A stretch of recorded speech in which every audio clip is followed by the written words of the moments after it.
mes. ¿Quién se acuerda cómo se llama el tema?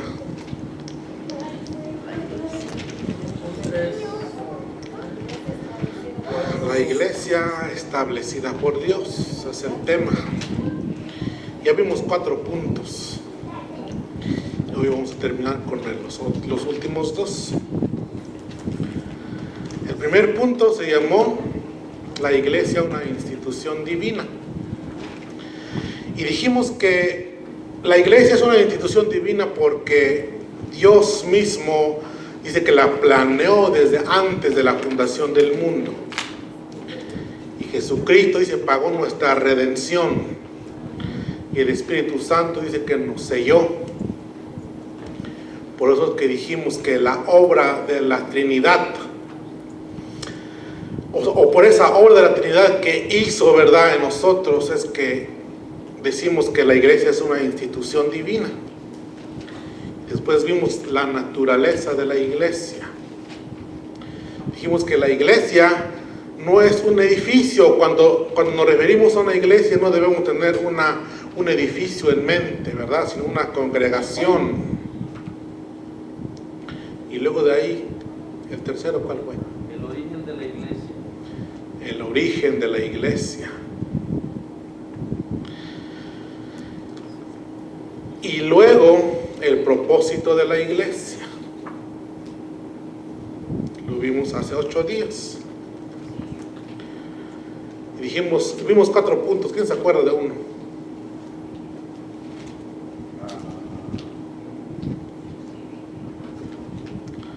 El primero fue adoración, que fuimos creados para la alabanza de su gloria. Y después dijimos evangelismo, que debemos de nosotros cumplir, ¿verdad?, con la gran comisión, que lo encontramos en Mateo 18, 28, 16 al 20. Y luego dijimos la enseñanza o la capacitación del creyente. Y luego el último, ¿cuál fue? Compañerismo. Y hoy vamos a ver la perpetuidad de la iglesia y el destino de la iglesia. Cuando decimos la palabra perpetuo, ¿qué piensan ustedes? ¿Qué quiere decir esa palabra perpetuo? Algo para siempre. Algo para siempre, ¿sí? Y como estamos en un estudio, ¿cuál es la diferencia entre perpetuo y eterno?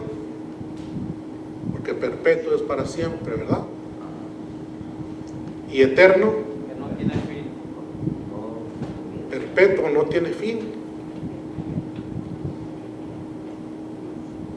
Ok. Eterno es que no tiene principio y tampoco tiene fin. Eterno. Y perpetuo es que tuvo un empiezo, un comienzo, pero que no tiene fin. ¿Y por qué creemos entonces en la perpetuidad de la iglesia? Cuando estaba yo estudiando el tema, me acordé una vez que fuimos a comprar en el Sears, ¿se acuerdan? De la tienda esa. Y compramos una lavadora. Entonces la señora que nos estaba ayudando nos dijo, no, pues les voy a vender la lavadora, pero también les quiero vender la garantía. Digo, ustedes lo pueden comprar por 2 años, por 3 años, por 5 años, o por lo que sea, ¿verdad? Entonces ella me estaba vendiendo la garantía y me decía, nosotros somos una empresa que estamos en todo el país. Dijo, en cada ciudad importante del país de Estados Unidos tenemos una sucursal. Y dijo, y no creas que nos vamos a desaparecer. Dijo, cuando ustedes nos necesitan, ahí vamos a estar para ayudarles. ¿Qué pasó? Ya no está. Desapareció. Eso quiere decir que esa compañía, por mucho dinero que tuviera, no fue perpetuo. Tuvo un comienzo, pero tuvo un fin. La iglesia tuvo un comienzo, pero no tiene un fin. Y hoy vamos a aprender por qué la iglesia, o por qué creemos en la doctrina de la perpetuidad de la iglesia. ¿En qué fundamos esa doctrina de la perpetuidad de la iglesia? Y vamos a abrir nuestras Biblias en el libro de Mateo, en su capítulo 16, versículo 17 y 18. Cuando lo tengan, los que se puedan poner de pie, se ponen de pie, para que leamos la palabra de Dios y luego oramos. Mateo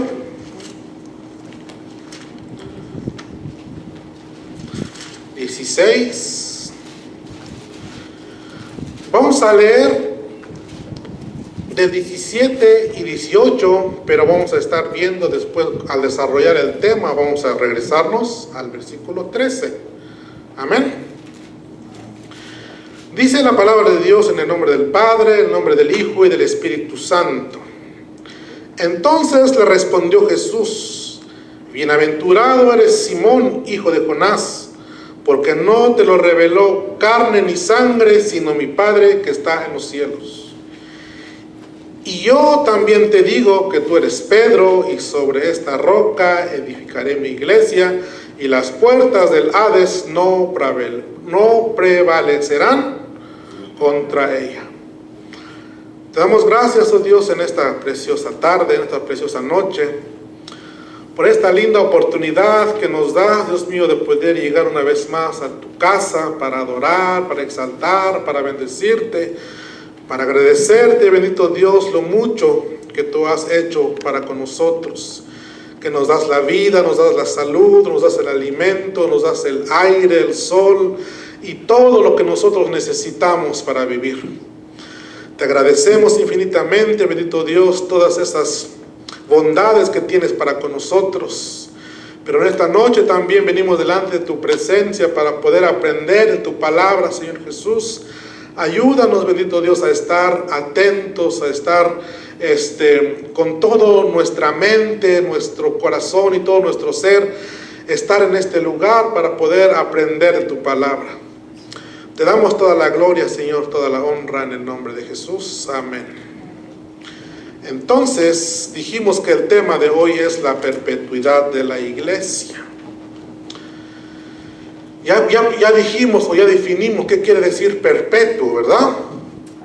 Que es algo continuo que no se interrumpe, o sea, desde que se establece es continuo y no tiene interrupciones. Algo que tiene principio pero no tiene fin. O algo que ha sido establecido y que no cambia, que sigue siendo siempre el mismo. Entonces, la perpetuidad de la iglesia lo encontramos en estos versículos que acabamos de leer.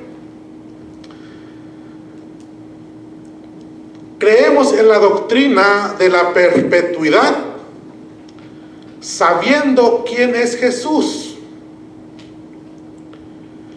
¿Por qué es que nosotros podemos estar seguros de que la iglesia es perpetua? ¿En qué basamos la doctrina de la perpetuidad? Jesús dice que en el capítulo 13, versículo 13, del 16, dice: viniendo Jesús a la región de Cesarea de Filipo, preguntó a sus discípulos diciendo: ¿quién dicen los hombres que es el Hijo del Hombre? Jesús le preguntó a sus discípulos y dijo: ustedes que andan cuando caminamos por ahí y escuchan hablar a la gente, ¿qué dice la gente de mí? Le preguntó Jesús a sus discípulos. Y sus discípulos le contestó en el 14, ellos le dijeron: pues unos dicen que es Juan el Bautista, otros dicen que eres Elías, otros Jeremías o alguno de los profetas. La gente tenía un conocimiento quizás no real, sino parcial, como que nada más lo habían escuchado quizás y decían, no, pues este hombre hace milagros. Para entonces dice que Juan el Bautista ya había muerto porque lo habían decapitado. Entonces dijo, no, pues, ¿será que Juan el Bautista resucitó y está entre nosotros otra vez? Y otros decían, Elías, y otros, Jeremías. Y algo interesante aquí que estaba yo leyendo, y dicen que muchos pensaban que era Jeremías por cómo era Jesús, cómo se desenvolvía delante de la gente. Y una vez escuché hablar acerca de cómo es que se conocía Jesús y cómo es que hablaban de él. Y dice que muchas veces, decía la gente, no, pues que muchas veces lo vemos alegre, lo vemos riendo, dice, y tiene un semblante de amor, de misericordia, pero muchas veces también lo vemos llorando. Entonces, por eso quizás algunos decían, no, pues es que es el profeta Jeremías, porque se acuerdan que Jeremías se lo conocía como el profeta, pues que lloraba. Entonces decían, no, pues este puede ser Jeremías, porque si a veces lo vemos contento, alegre, con ojos de misericordia, de amor, de compasión con la gente, pero también a veces lo vemos llorando. Entonces, no, pues puede ser Jeremías.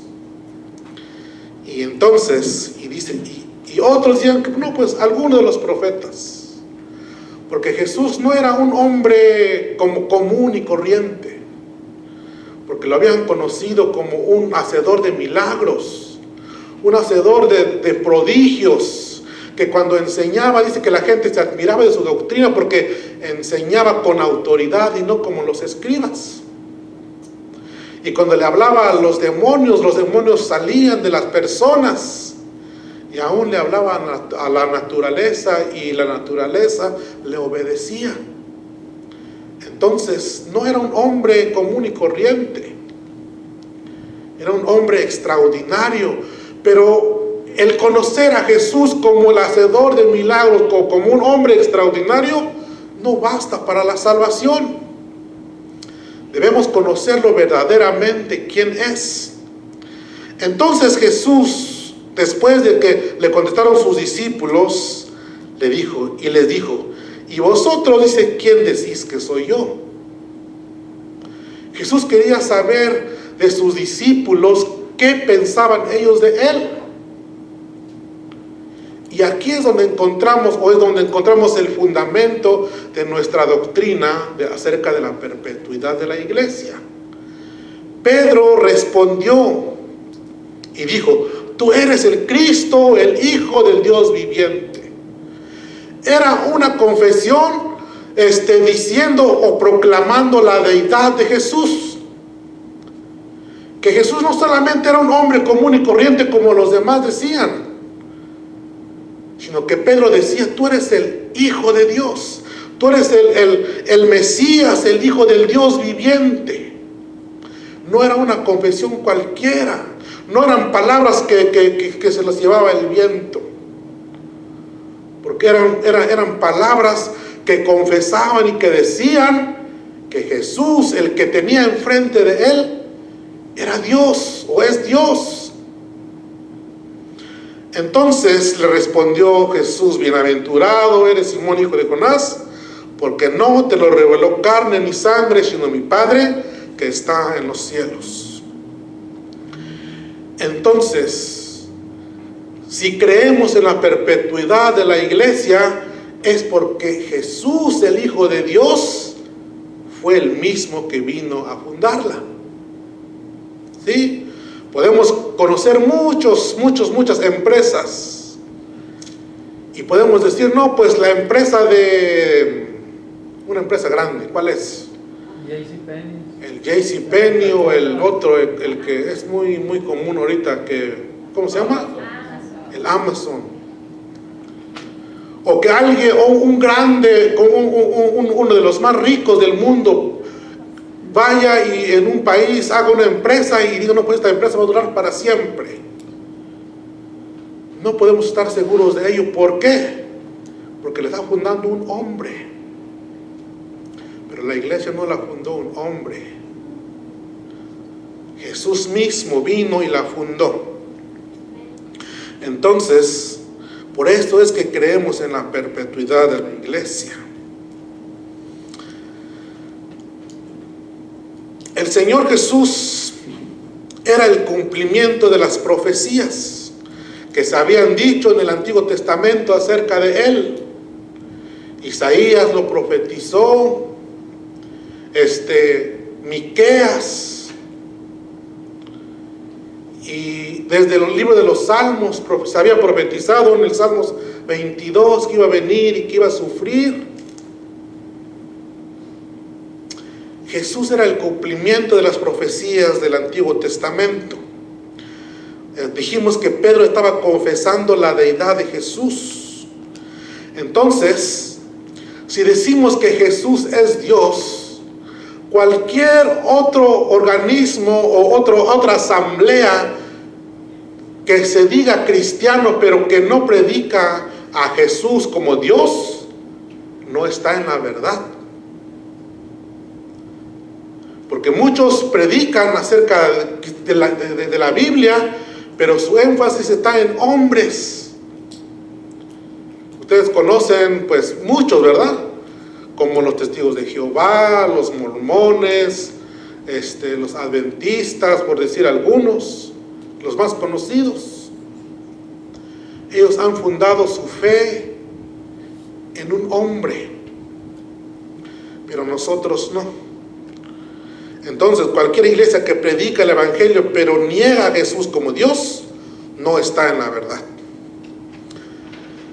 Entonces, aclarando que Jesús no era un hombre cualquiera, sino que era el mismo Dios, vamos a ver qué es lo que vino a hacer. Jesús continúa en el versículo 18, dice: yo también te digo que tú eres Pedro, y sobre esta roca, dice, edificaré mi iglesia, y las puertas del Hades no prevalecerán contra ella. Cuando examinamos cuidadosamente estos versículos, cuando dice, y sobre esta roca edificaré mi iglesia, hay algunos que dicen que la iglesia fue edificada sobre Pedro. Si la iglesia se hubiera edificado en un hombre como Pedro, obviamente no creeríamos en la perpetuidad de la iglesia.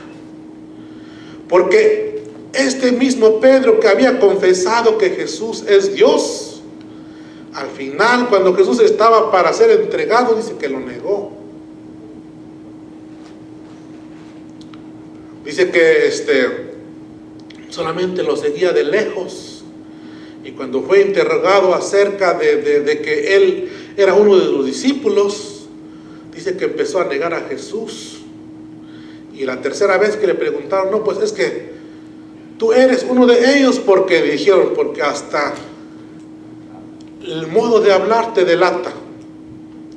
Eso es otro punto para estudiar, ¿verdad? Pero muchas veces cuando decimos, oh, es que Pedro se parecía mucho a Jesús, que hasta el modo de hablar se le parecía a él, pero no es así, porque el modo de hablar se refería al modo de hablar de un Galileo, y el modo de hablar de un Galileo era muy diferente a los demás. Entonces el modo de hablar de él como un Galileo lo delataba, y dice, no, pues este era con Jesús, porque es Galileo. Ok, eso es otro punto. Pero entonces,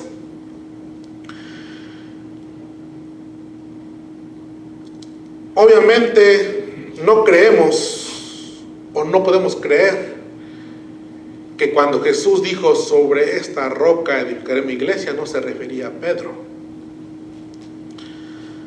En el griego original hay dos palabras que debemos de comprender aquí. Cuando dice tú eres Pedro, en el original dice tú eres Petros. Cuando dice tú eres Pedro, se refiere a una pequeña roca o un trozo de piedra. Y cuando dice sobre esta piedra edificaré mi iglesia, se está refiriendo a una palabra diferente. Petros se refería a Pedro, una piedra pequeña, una roca pequeña. Y en la otra afirmación no es la misma palabra, sino que dice sobre esta Petra, cuando dice y sobre esta roca. Petra quiere decir roca firme o sólida. Una enorme roca. Entonces, ¿quién es la roca? La roca es Cristo. Y la iglesia está edificada sobre Cristo. Segunda de Samuel 22:32 dice, ¿por qué? ¿Quién es Dios sino solo Jehová? ¿Y qué roca hay fuera de nuestro Dios? La iglesia no se fundó sobre Pedro, sino sobre Jesús. La iglesia se edificó sobre la verdad de Cristo, el Hijo de Dios. Entonces no se trataba de una religión.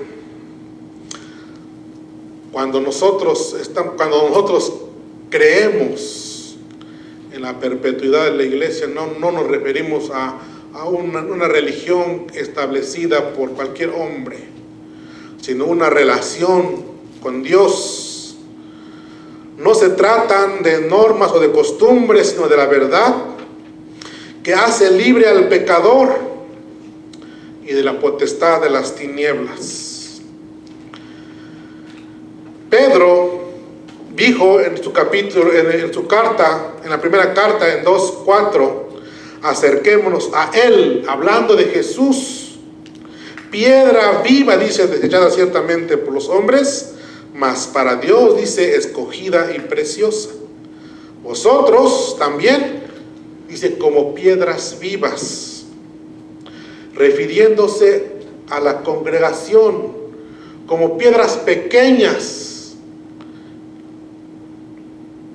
Dice, sed edificados como casa espiritual y sacerdocio santo para ofrecer sacrificios espirituales aceptables a Dios por medio de Jesucristo.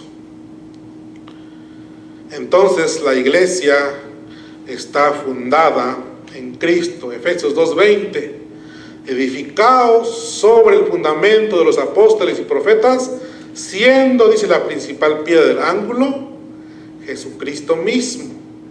Y Pablo en 1 de Corintios 3:11 dice, nadie puede poner otro fundamento que el que ya ha sido puesta, el cual, dice, es Jesucristo. Y él mismo dijo, sobre esta roca edificaré mi iglesia. Cuando entonces estaba diciendo sobre esta roca edificaré mi iglesia, se estaba señalando a él mismo. Sobre esta roca, sobre mí, edificaré mi iglesia. Entonces, no puede la iglesia dejar de existir desde el momento en que fue fundada por Jesucristo. Han venido muchas tribulaciones desde que empezó la iglesia. En Hechos 2 ya empezó la persecución. Cuando Pedro dice que iba caminando, iba al templo, dice que se encontró con un hombre ahí cojo. Y se acuerdan, ¿verdad? Que dice que este hombre estaba esperando recibir algo de Pedro y Juan. Que dice que le dijeron, no, pues nosotros no tenemos oro ni plata en el nombre de Jesús. Levántate y anda. Dice que este hombre se levantó. Por esa sanación que hizo Dios por medio de Pedro, empezó la persecución. Dice que en el 3 lo arrestaron. Pero dice que le prohibieron a Pedro hablar acerca de Jesús. Y Pedro dice que lleno del Espíritu Santo dijo que es mejor obedecer a Dios que a los hombres. Si ustedes lo quieren buscar. Bueno, es que el libro de Hechos está pues todo lo que nosotros necesitamos saber acerca de la iglesia. En el capítulo 5, Ananías y Zafira. En el capítulo 5, 17 al 20, Pedro, Juan son perseguidos. En el Hechos 6, hubo murmuración en la iglesia. En el capítulo 7, dice que Esteban fue el primer mártir de la iglesia cuando empezó, ¿verdad?, a predicar. Dice que al final de su discurso, dice que lo apedrearon y murió. Muchas cosas que pasaron o han pasado durante la historia, pero la iglesia sigue firme porque fue fundada sobre Cristo. ¿Y quién la fundó, dijimos? Jesucristo mismo. Y Jesucristo es Dios. Si ustedes leen el libro de Hechos, hay mucho que aprender. En el año 64 después de que Jesús había ascendido al cielo, dice que hubo un emperador llamado Nerón. Y dice que este hombre, para erradicar el cristianismo, dice que empezó a arrestar a los cristianos y los quemaba. Ponían postes en la ciudad y con eso se alumbraba la ciudad, quemando a cristianos, tratando, ¿verdad?, de erradicar la iglesia o el mensaje de Jesucristo. Pero nada de eso tuvo éxito, porque entre más eran perseguidos, más se multiplicaban. En los lugares donde más se persigue la iglesia es donde más crece. La otra vez el pastor estaba diciendo de un hombre, ¿verdad?, allá en China que fue a predicar y le dijeron a las personas que habían llegado a ese lugar que ellos no tienen libertad para poder usar su Biblia, sino que solamente usan partes o hojas de la escritura, y cuando lo tienen se lo memorizan. ¿Por qué? Porque Dios está cuidando a su iglesia, no importa que pase por dificultades. Dice que Dios está con nosotros en todo tiempo. Hay un libro que tengo yo acerca de la historia de la iglesia y está muy grande. Son casi 1000 páginas, o sea, es que es mucho. Habla de cada siglo que va pasando, cómo la iglesia iba siendo perseguida por los emperadores, por los gobernadores, pero ninguno de ellos tuvo éxito en parar a la iglesia, porque la iglesia es perpetua. Entonces, dice el libro de Romanos en su capítulo 8, versículo 31 al 39, ¿qué pues diremos a esto? Si Dios es por nosotros, dice, ¿quién contra nosotros? El que no escatimó ni a su propio Hijo, sino que lo entregó por todos nosotros, ¿cómo no nos dará también con Él todas las cosas? ¿Quién acusará a los escogidos de Dios? Dios es el que justifica. ¿Quién es el que condenará? Cristo es el que murió, más aún el que también resucitó, el que además está a la diestra de Dios, el que también intercede por nosotros. Y luego el 35 dice, ¿quién nos separará del amor de Cristo? Tribulación, o angustia, o persecución, o hambre, o desnudez, o peligro, o espada. Como está escrito, por causa de ti somos muertos todo el tiempo, somos contados como ovejas de matadero. Antes en todas estas cosas somos más que vencedores por medio de aquel que nos amó. Por lo cual, decía Pablo, estoy seguro que ni la muerte, ni la vida, ni ángeles, ni principados, ni potestades, ni lo presente, ni lo porvenir, ni lo alto, ni lo profundo, ni ninguna otra cosa creada nos podrá separar del amor de Dios que es en Cristo Jesús. No hay nada que nos pueda separar del amor de Dios. Nada. Cuando estamos convencidos y sabemos que Jesús fundó la iglesia. Entonces, el último punto que tenemos, el destino de la iglesia. Filipenses 3, 20 y 21. Dice, mas nuestra ciudadanía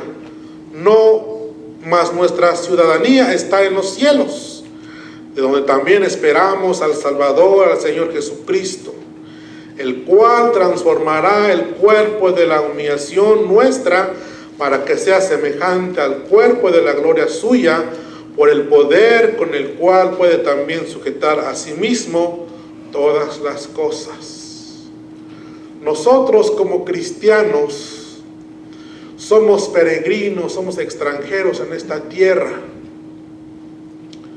Por eso es que nuestra devoción o nuestra meta debe de ser llegar a esa morada que Jesús fue a preparar para nosotros.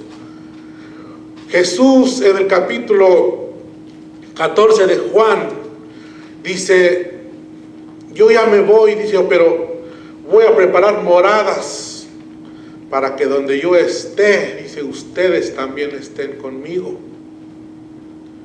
Amén. Ese es nuestro destino. El destino de la iglesia es la glorificación con Cristo.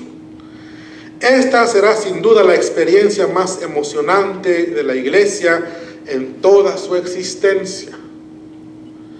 Aunque a veces en este mundo pasemos por dificultades o por tribulaciones o por cualquier cosa, dice que la gloria que nos espera no se compara con ellas, porque es mucho más grande. O sea, podemos sufrir un momento, unos días, quizás años, pero no se puede comparar con la eternidad que vamos a vivir con Jesús. No se puede comparar. El Señor Jesucristo, dice, amó tanto a la iglesia que se entregó a sí misma por ella. Primera de Corintios 15, 51 y 52 dice, he aquí, os digo un misterio, no todos dormiremos, pero todos seremos transformados. En un momento, en un abrir y cerrar de ojos, a la final trompeta, porque se tocará la trompeta y los muertos serán resucitados incorruptibles y nosotros seremos transformados. En Primera de Tesalonicenses también Pablo expresa la misma idea. Dice, por lo cual os decimos esto en palabra del Señor, que nosotros que vivimos, que habremos quedado hasta la venida del Señor, no precederemos a los que durmieron, porque el Señor mismo dice, con voz de mando, con voz de arcángel y con trompeta de Dios descenderá del cielo, y los muertos en Cristo resucitarán primero. Luego nosotros, los que vivimos, los que hayamos quedado, seremos arrebatados juntamente con ellos en las nubes para recibir al Señor en el aire, y así estaremos siempre con el Señor. Siempre, la palabra siempre, que nunca va a tener fin, que nunca va a acabar. El 18 dice, por tanto, dice, alentaos los unos a otros con estas palabras. ¿Sí? Como iglesia, como comunidad cristiana, en los momentos difíciles nos debemos de alentar con estas palabras, sabiendo que nuestra ciudadanía no es en esta tierra, sino que nuestra ciudadanía es celestial. ¿Sí?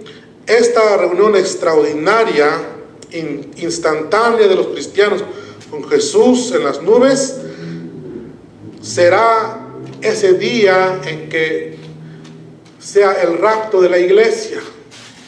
¿Sí? Cuando Jesús dice que se aparezca en las nubes, y todos los que han creído en Él, los que han recibido a Jesús como su Señor y Salvador, dice que serán arrebatados al cielo. Y los muertos en Cristo dice que también van a resucitar. Entonces, debemos de animarnos con estas palabras. Pablo dice, animaba a la iglesia diciendo, tampoco queremos, hermanos, que ignoréis acerca de los que duermen, para que no os entristezcáis como los que no tienen esperanza. Porque si creemos que Jesús murió y resucitó, así también traerá con Jesús a los que durmieron en él. Entonces llegará un día cuando el plan eterno de Dios, el de aquellos muertos en el Señor, sus cuerpos de resurrección, y luego, dice, en un instante, se reúna todo el pueblo para encontrarse con Jesús en el aire. Todos los redimidos en la tierra en ese momento se levantarán para recibir al Señor en las nubes y recibirán, dice, cuerpos incorruptibles. Entonces la iglesia tiene un futuro glorioso. La iglesia gozará de la plenitud del reino de Cristo. La iglesia, o nosotros como iglesia, somos la novia de Cristo. Ese día, cuando nosotros seamos arrebatados, nos iremos, ¿verdad?, a encontrarnos con Jesús a las bodas del Cordero. Apocalipsis 19, 6 al 9 dice, y oí como la voz de una gran multitud, como el estruendo de muchas aguas, y como la voz de grandes truenos que decía, aleluya, porque el Señor nuestro Dios Todopoderoso reina. Gocémonos y alegrémonos y demos gloria, porque han llegado a las bodas del Cordero y su esposa se ha preparado, y ella se le ha concedido que se vista de lino fino, limpio y resplandeciente, porque el lino fino es las acciones justas de los santos. Y el ángel me dijo, escribe, bienaventurados los que son llamados a la cena de las bodas del Cordero. Y me dijo, estas son palabras verdaderas de Dios. No son palabras cualquiera. No son palabras que le dijo un hombre, lo dijo el mismo Dios. Por eso dice que el ángel le dijo a Juan, bienaventurados, dice, son los que son llamados a la cena de las bodas del Cordero. Y me dijo, estas palabras son palabras verdaderas de Dios. En este punto el Apocalipsis se aproxima a la consumación del plan de Dios con su novia, la iglesia. Cuando dice han llegado a las bodas del Cordero, una razón por la cual esta gran multitud está tan llena de alabanza es porque el tiempo, dice, ha llegado de que el Cordero de Dios se una a su pueblo en una unión tan íntima que solo puede ser comparada, dice, con las bodas de un hombre y una mujer. En esta perfecta unión de Jesús con su iglesia, estará limpia, dice, y resplandeciente delante de él. Limpio, dice, refleja la pureza y la lealtad y fidelidad. Resplandeciente, dice, es el color del blanco radiante, el cual retrata la glorificación de la iglesia. Entonces, verdaderamente creemos que los que van a llegar a ese lugar, ese día, han de ser bienaventurados, muy bendecidos. Dice, porque ahí ya no habrá más noche y no habrá más necesidad de luz ni lámpara, porque el Dios, el Señor, los iluminará y reinarán por los siglos de los siglos. Y enjugará, dice Dios, toda lágrima de los ojos de ellos, y ya no habrá muerte, ni habrá más llanto, ni clamor, ni dolor, porque todas las cosas habrán pasado. He aquí, dice el Señor, yo hago nuevas todas las cosas. Y me dijo, escribe, porque estas palabras son fieles y verdaderas. Y luego dice, he aquí, vengo pronto. Bienaventurado el que guarda las palabras de esta profecía, de este libro. El que venciere, dice, heredará todas las cosas, y yo seré su Dios y él será mi hijo. Pero los cobardes e incrédulos, los abominables y los homicidas, los fornicarios y los hechiceros, los idólatras y todos los mentirosos, dice, tendrán su parte en el lago que arde con fuego y azufre, que es la muerte segunda. Nosotros como iglesia tenemos la decisión. ¿Queremos pasar una eternidad con Cristo allá en el cielo? ¿O queremos pasar una eternidad separados de la gloria de Dios? Jesús o Dios mismo, hablando en el libro de Deuteronomio, en el capítulo 30 o 29, no me acuerdo muy bien, dice que Dios llamó a los cielos y a la tierra por testigos de lo que Dios estaba dando a su pueblo. Dice, he aquí yo pongo la vida y la muerte, la bendición y la maldición. Escojan, dice, pues la vida para que vivan. Dios está poniendo delante de nosotros la vida y la muerte. Escojamos la vida para que en ese día glorioso podamos nosotros encontrarnos con nuestro Señor. El versículo 7 y 8 que acabo de leer, en la última parte, es la continuación del estudio que vamos a tener en 2 semanas, que va a hablar acerca del infierno. Amén. Entonces, con este estudio hemos terminado, ¿verdad?, la serie de la iglesia establecida por Dios. Amén. Que el Señor les bendiga, mis hermanos, y el pastor con nosotros.